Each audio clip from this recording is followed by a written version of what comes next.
मुश्किल प्रश्न आए और किस चैप्टर से कितने प्रश्न आए, मैं मैथ्स के भी बताऊंगा, रीजनिंग के भी बताऊंगा, जीएस के भी बताऊंगा। और उस आधार पर यह भी तुलना करूंगा कि अगर आपके आरडब्ल्यू के मॉक टेस्ट में कितना स्कोर, जितना स्कोर आता था, क्या उससे कम आएगा यहाँ या ज्यादा आएगा। साथ में ये भी बताऊंगा कि आरपीएफ एसआई के मुकाबले ये पेपर कितना मुश्किल है, कितना आसान है।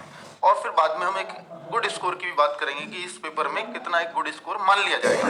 तो ये सारा ब्रीफ मैं इस वीडियो के अंदर देने वाला हूँ। बहुत ज्यादा मैं आपका समय बर्बाद नहीं करूंगा और लास्ट में 2 सलाह आपको जरूर दूंगा। वो 2 काम अगर आप करेंगे तो आपको विशेष फायदा होगा, ऐसा मेरा मानना है। ठीक है, पहले तो आप एक बार देख लीजिए कि किन किन डेट्स में एग्जाम है।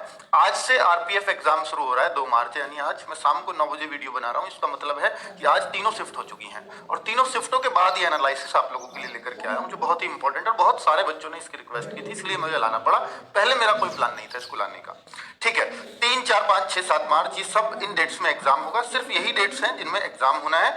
2 से 20 मार्च आपको बताया गया था, तो 2 से 18 मार्च ही यहाँ पर दिखाई दे रहा है। ठीक है, अब मैं आपको ये दिखा रहा हूं, इस एक स्क्रीनशॉट ले लीजिएगा इसका, इससे आपको बहुत कुछ आइडिया हो जाएगा। मैं एक सेकंड के लिए हट जाता हूं।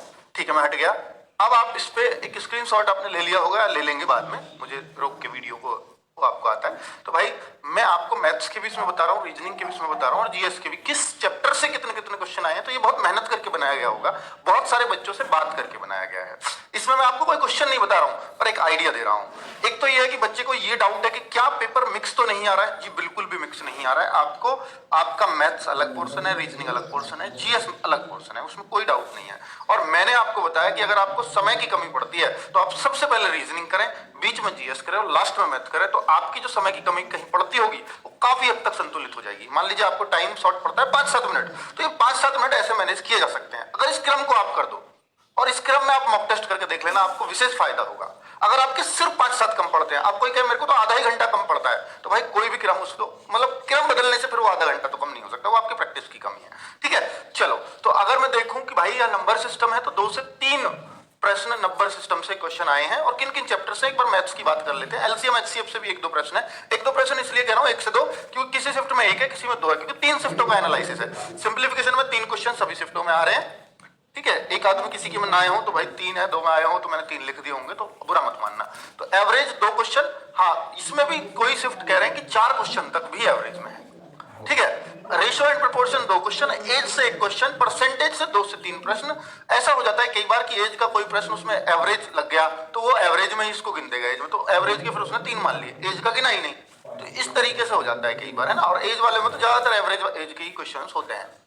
ठीक है, परसेंटेज में 2 से 3 प्रश्न, प्रॉफिट एंड लॉस में 2 से 3 प्रश्न, डिस्काउंट में 2 क्वेश्चन, सिंपल इंटरेस्ट में भी 2 क्वेश्चन, कंपाउंड इंटरेस्ट में 2 से 3 क्वेश्चन। अब आपको कौन सा मुश्किल है, कौन सा आसान है? मैं कहूंगा जो कंपाउंड इंटरेस्ट में क्वेश्चन आ रहे हैं ये थोड़े मुश्किल लग रहे हैं बच्चों को। ये मुश्किल इसलिए लग रहे हैं क्योंकि इनकी कैलकुलेशन थोड़ी सी टफ बना दी गई है, क्योंकि जो रेट है यानी जो दर है वो 8 सही 3/4 इस टाइप से कुछ दे रखी है।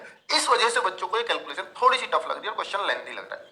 ठीक है, टाइम एंड वर्क का 1 क्वेश्चन है, पाइप सिस्टम का 1 क्वेश्चन है, टाइम स्पीड एंड डिस्टेंस के 2 क्वेश्चन है। अब जैसे टाइम स्पीड एंड डिस्टेंस, यहाँ भी एवरेज स्पीड पूछ ली तो बहुत सारे बच्चे इसको एवरेज का मान लेंगे, तो हो सकता है 4 क्वेश्चन इस तरह से भी कह रहे हो।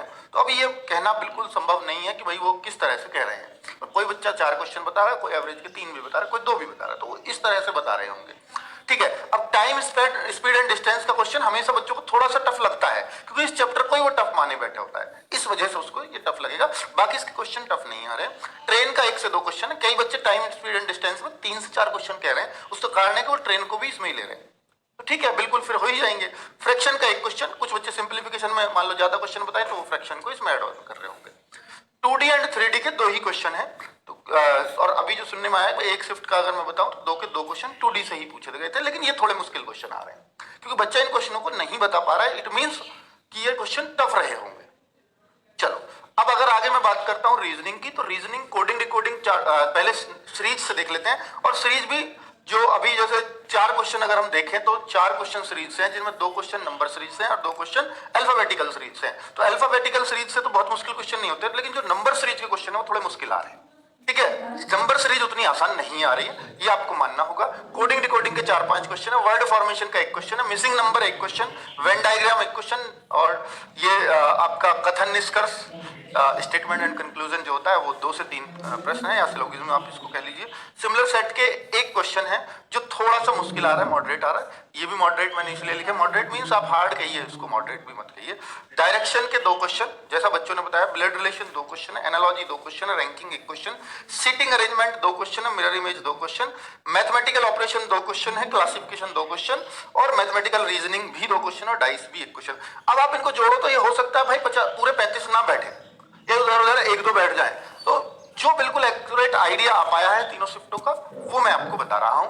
ये एक्यूरेट बैठे या ना बैठे मुझे नहीं पता, क्योंकि अगर मैं इनका जोड़ूंगा तो ये 50 नहीं बैठेगा। ये हो सकता है 40 क्वेश्चनों का ही मैं आइडिया दे रहा हूं आपको, क्योंकि 40 तक का ही आइडिया बच्चे दे पा रहे हैं। ठीक है, चलिए, तो मैं बिल्कुल भी अपने पास से कुछ भी एड ऑन करके नहीं लाया हूं, जो भी बच्चों ने बताया है उनसे बात हुई है जिनका आज एग्जाम हो, तो उस हिसाब से है। पॉलिटी के 7 से 8 क्वेश्चन है, हिस्ट्री के 6 से 7 क्वेश्चन है, ज्योग्राफी भी यानी करीब करीब इक्वल ही आ रही है, इकोनॉमिक्स के भी 5 से 6 क्वेश्चन है, स्टैटिक जीके के 5 से 6 क्वेश्चन है, करंट अफेयर्स 12 से 14 क्वेश्चन। देखिए, करंट अफेयर्स बहुत मायने रख रहा है, ऐसा हर बार नहीं होता कि करंट अफेयर्स इतना ज्यादा पूछ लिया जाए, पर आज ऐसा हो रहा है कि करंट अफेयर्स सारी शिफ्टों में खूब भर के पूछा गया है। और करंट अफेयर्स ऐसा नहीं है कि जो आप टच भी ना कर पाओ, करंट अफेयर्स बच्चों का पढ़ा हुआ मिल रहा है, अगर आपने पढ़ा है तो। ठीक है, ये जरूरी नहीं है कि 12-14 पूरे के पूरे ही आपके बन जाएंगे, पर आप इनमें से अधिकतर क्वेश्चनों को बना लेंगे अगर आपने करंट अफेयर्स में मेहनत कर रखी है तो। साइंस के 3 से 4 क्वेश्चन, साइंस जितना उम्मीद थी उतनी क्वेश्चन नहीं पूछे जा रहे हैं। इसमें उम्मीद साइंस की 10 से 15 क्वेश्चंस की थी, जिसके स्थान पे इतना करंट अफेयर्स आ गया है। करंट अफेयर्स 3 से 4 की उम्मीद थी, तो साइंस और करंट अफेयर्स इंटरचेंज हो गए, आप ये मान लीजिए। या हो सकता है साइंस के कुछ और भी क्वेश्चंस रहे हो और वो मुश्किल रहे हो, इस वजह से बच्चे उतना आइडिया नहीं दे पाए हो उनको पहचान करके। ठीक है, और करंट अफेयर्स अभी मैं कमेंट में पढ़ रहा हूँ, सर करंट अफेयर्स जुलाई से जनवरी तक का आ रहा है, यानी इस जनवरी तक पिछली जो जुलाई है, ऐसा तो नहीं होगा, पर कुछ क्वेश्चन हो सकता है पुराने भी आ रहे हों, पर अधिकतर ये आ रहा है। तो एक बच्चे का कमेंट ही पढ़ रहा हूँ मैंने, ये इस बात का लिए नहीं, मतलब मुझे इस बात की क्लैरिटी नहीं है कि मैं ये पूछ करके नहीं आया हूँ बच्चे से कि कब से कब तक का आ रहा है। ठीक है, तो ये आपने देख लिया कि भाई ये मुझे लगता है कि बहुत अच्छा आइडिया आपके लिए काम करेगा, और मुझे लगता है कि आपको किस क्रम में पेपर हल करें, क्रम में हल करें पेपर को। तो मैं आपको एक बात यहां पर अपने आइडिया के लिए बता रहा हूं कि अगर आपको समय की कमी लगे, या आप चाहते हो कि मेरा समय कम ना पड़े, अगर आप बिल्कुल time to time, cut to cut, कि यार मेरा 1.5 घंटे में एग्जैक्ट पेपर हो पाता है, या मेरे 5 मिनट अगर पेपर के और मिलते तो मैं बहुत अच्छा कर जाता, तो जो ऐसे बच्चे हैं उनको एक क्रम बहुत इंपॉर्टेंट रोल प्ले करेगा। तो भाई सबसे पहले मैं आपसे बोलता हूं, क्योंकि तीनों सब्जेक्ट अलग अलग आ रहे हैं, सबसे पहले रीजनिंग करो, इसके बाद जीएस करो, और इसके बाद मैथ्स करो। और भाई करो मत, मान लीजिए चलो कल को पेपर है, तो जिनका परसों का, कल को तो कुछ का होगा, अब मैं तो उनसे क्या ही बोलूंगा, लेकिन जिनका परसों को है तो एक मॉक टेस्ट करके देख लेना इस क्रम में। अगर आपका 5-7 मिनट कम पड़ता होगा तो 100% वो मैनेज हो जाएगा। ठीक है, मतलब आप 5-7 मिनट इस क्रम को चेंज करके ही बचा लेते हो अपने। बच्चे क्या करते हैं कि जीएस सबसे आसान है, पहले जीएस को ही पकड़ लेंगे, और जो जीएस मात्र 15 मिनट में होनी चाहिए थी